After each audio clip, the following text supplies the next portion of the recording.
This is probably going to be the most important concept that I promote on this channel.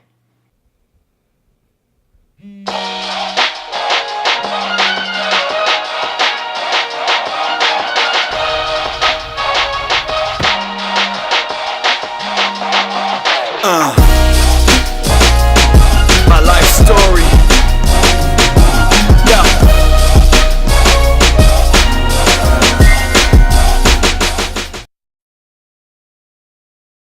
Postulate, that word that you subconsciously hate because of your high school geometry class.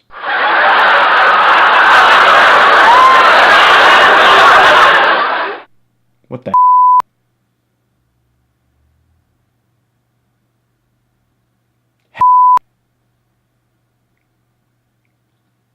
Heck.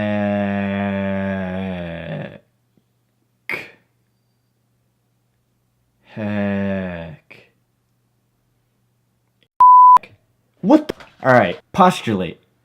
To assume or accept an idea, theory, claim, or position as true as a hypothetical basis for evaluating reasoning. Or, basically, just accurately represent the thing that you're engaging with. It is probably one of my biggest pet peeves to see somebody misrepresent an argument so that they can have something to criticize. It happens so much you have no idea. It is probably the most common mistake that people make.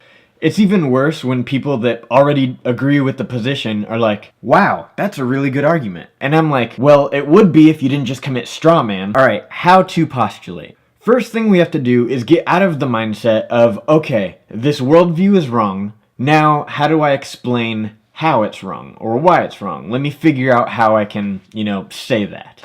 Instead, we need to get into the mindset of, okay, what does this worldview believe and why? We have to look at the premises that it accepts as true. Yeah, that's basically it. Notice I didn't say anything about criticizing it or figuring out why it's wrong, and that's one of the big mistakes that people make, is they want something to be wrong with it. So they create these ideas about why it's wrong and how it's wrong. That's a huge failure in debate, and you can't engage with people like that. Really, the goal of this tool is to understand a position first. As in, before you start criticizing it. Probably even before you start engaging with someone in a conversation, you have to be able to postulate the worldview that they're coming from. You have to understand their belief before you can talk to them about it. And a lot of the times you need their engagement to do it, so when you're talking to people, don't do it as if you're trying to find something wrong with it before you start engaging with them. Figure out what they believe, and then see how consistent it is with the ideas that they accept as true.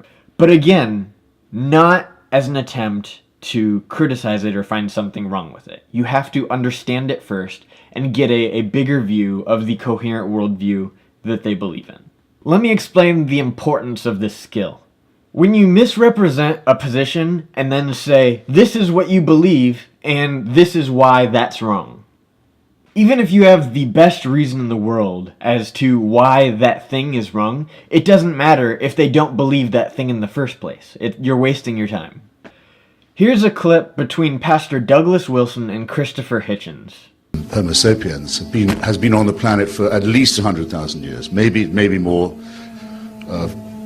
Francis Collins says maybe 100,000. Richard Dawkins thinks maybe a quarter of a million. I'll take 100,000. In order to be a Christian, you have to believe that for 98,000 years, our species suffered and died, most of its children dying in childbirth, most other people having a life expectancy of about 25, dying of their teeth, famine, struggle, bitterness, war, suffering, misery, all of that for 98,000 years. Heaven watches it with complete indifference. And then 2,000 years ago thinks, that's enough of that.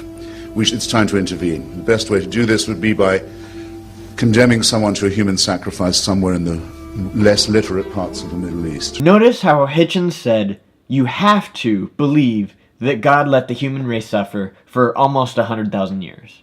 Alright, there are plenty of Christians that do believe in old earth geology, but there are a respectable amount of Christians that don't, which means that there are a lot of Christians that still believe in young earth geology, that the earth is 6,000 years old.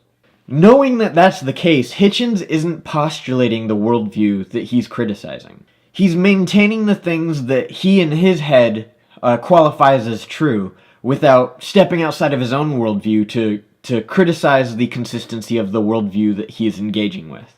And that's a problem because Christians won't listen to that and think, oh, okay, that's what's wrong with what I believe.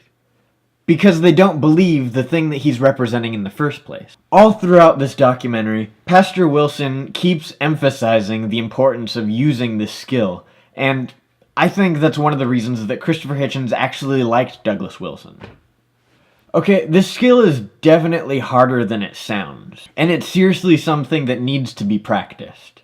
And honestly, it won't help you win more debates, but it definitely will help you engage with people of other worldviews in a way that isn't just trying to win. It will definitely be a more productive and convincing conversation because it's not a contest anymore, it's a discussion. And it is harder to do, but it's the only right way to do it. You can't criticize something and misrepresent it at the same time. It doesn't make for a productive conversation. Without utilizing this tool, all you really have is being able to rationally explain your own worldview, which definitely is important, but if you can't engage with somebody about their worldview and about the things that they believe, then you're not really going to go anywhere. That's it for this video. Thanks for watching, and remember, think twice. Think twice about Christ. Think twice for Christ. That wasn't any better. Alright, I'll try and come up with a good outro later. Just remember, postulate, okay?